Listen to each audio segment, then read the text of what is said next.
explicábamos que el difunto, quien tiene la esencia y el ego adentro, una vez que desencarna, pasa por esos dos juicios.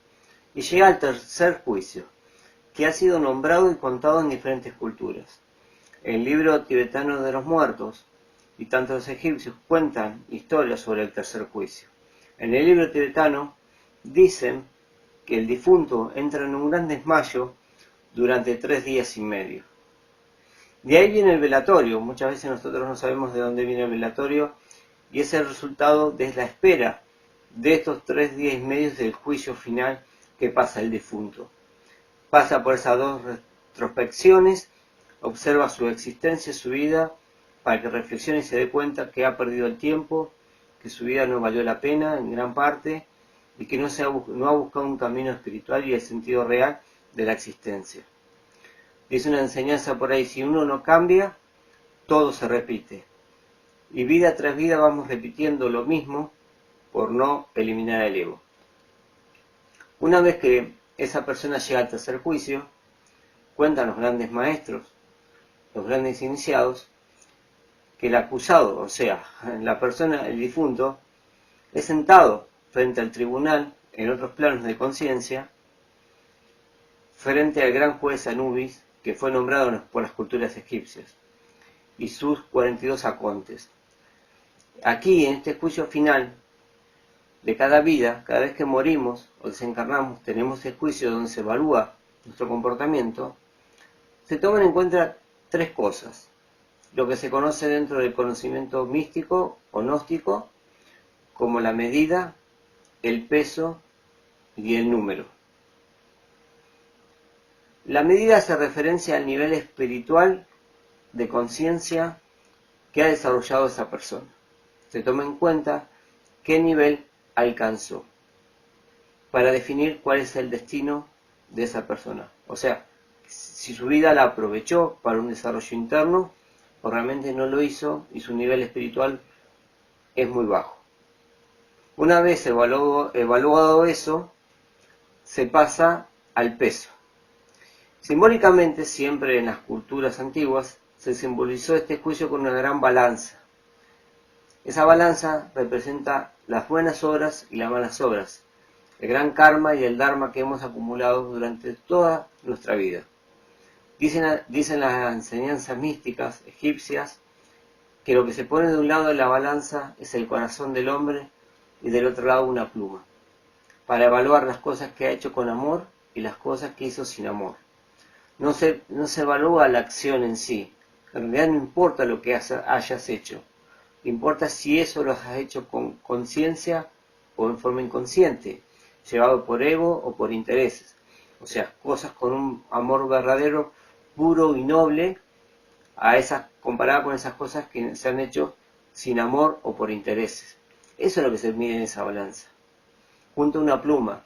Y si ese corazón es muy puro, representando la pluma del otro lado, el peso, que tenía que ser más liviano que una pluma, se pesa esas acciones y se evalúa también su destino.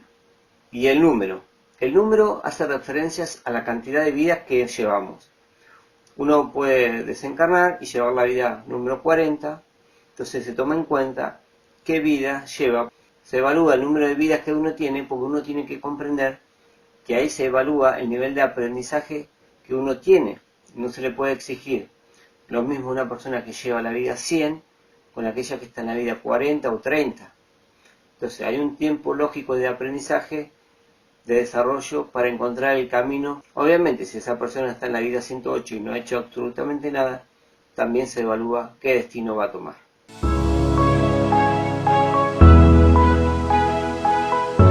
El destino. Y finalmente llegamos al veredicto. ¿Qué se hace con el difunto, con esta persona que ha desencarnado? Ya se tomó en cuenta la medida, el peso y el número, como explicábamos anteriormente. ¿Qué destino podemos tener? La gnosis o el conocimiento místico enseña que existen 3 destinos. Uno lo llamamos las vacaciones, el otro se llama la involución y el otro destino se llama el retorno inmediato. ¿Qué sucede? Si esa persona digamos, ha sido buena persona, en cierta manera, ha tenido buenos actos, ha querido superarse. Entonces, uno de sus destinos puede ser las vacaciones.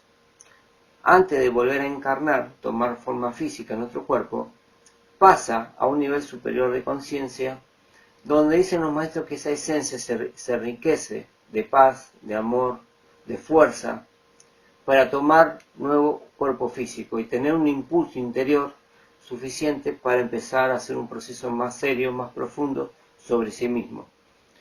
O sea, la persona nace con ese impulso, esa necesidad espiritual de una búsqueda, de encontrar un camino.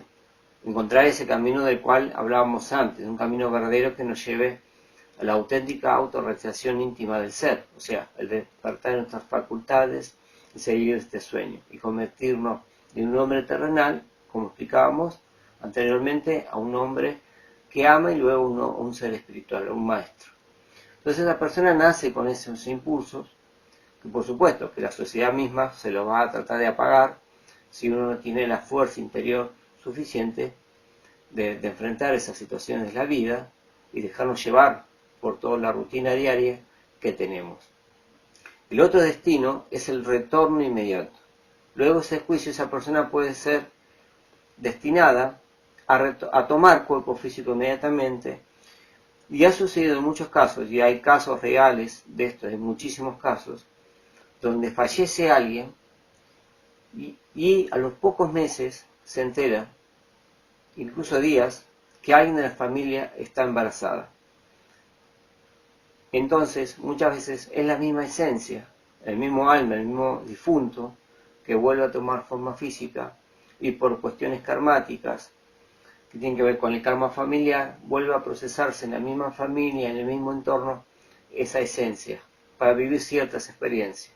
Una vez que la persona retorna, ese retorno puede ser inmediato, ese retorno puede ser no tan inmediato, puede pasar 20 años, una década, uno no lo sabe, pero en muchos casos ya ha sido comprobado, estudiado por muchas personas que luego recuerdan, tienen recuerdo de sus vidas anteriores, de que vivieron en cierta época, que vivieron en cierta familia, incluso ha habido casos que las personas han investigado y han buscado esas familias y las han encontrado vivas, han encontrado hijos de su vida anterior, etc. Hermanos, por ejemplo.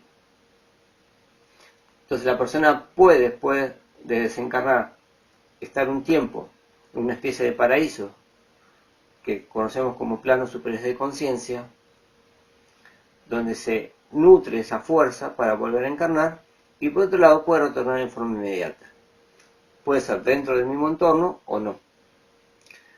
El tercer destino que puede tomar la esencia puede ser la involución. Esto se relaciona con lo que la gente conoce como el infierno.